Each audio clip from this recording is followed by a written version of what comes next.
In Marxist socio-political thought, the dictatorship of the proletariat refers to a state in which the proletariat, or the working class, has control of political power.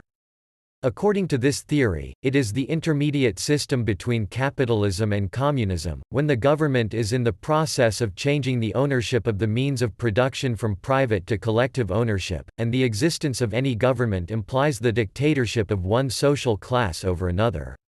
The term, coined by Joseph Weydemeyer, was adopted in the 19th century by the founders of Marxism, Karl Marx and Friedrich Engels. Both of them argued that the short-lived Paris Commune, which ran the French capital for over 2 months in 1871 before being suppressed, was an example of the dictatorship of the proletariat.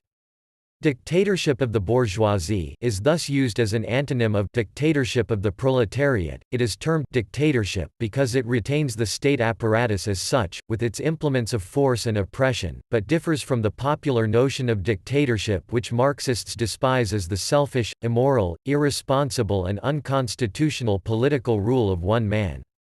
It instead implies a stage where there is complete socialization of the major means of production, in other words planning of material production so as to serve social needs, provide for an effective right to work, education, health and housing for the masses and fuller development of science and technology so as to multiply material production to achieve greater social satisfaction. However, social division into classes still exists, but the proletariat become the dominant class and oppression is still used to suppress the bourgeois counter-revolution.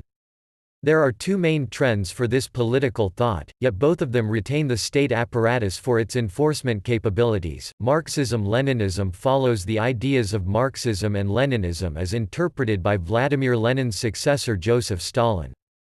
It seeks to establish a vanguard party to lead a proletarian uprising, to assume state power on behalf of the proletariat and to construct a single-party socialist state representing a dictatorship of the proletariat, governed through the process of democratic centralism, which Lenin described as diversity in discussion, unity in action.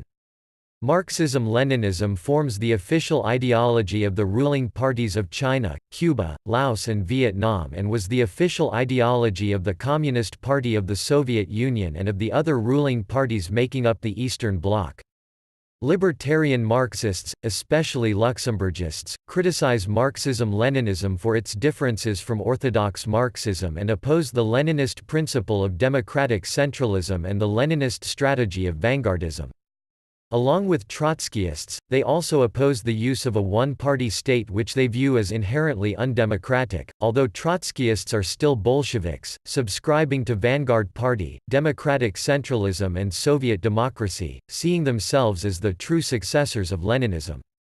Rosa Luxemburg, a Marxist theorist, emphasized the role of the dictatorship of the proletariat as the rule of the whole class, representing the majority and not a single party, characterizing the dictatorship of the proletariat as a concept meant to expand democracy rather than reduce it as opposed to minority rule in the dictatorship of the bourgeoisie. The only other class state power can reside in according to Marxist theory. Friedrich Hayek argued in the book The Road to Serfdom that the dictatorship of the proletariat would always result in violence and autocracy. A true dictatorship of the proletariat, even if democratic in form, if it undertook centrally to direct the economic system, would probably destroy personal freedom as completely as any autocracy has ever done.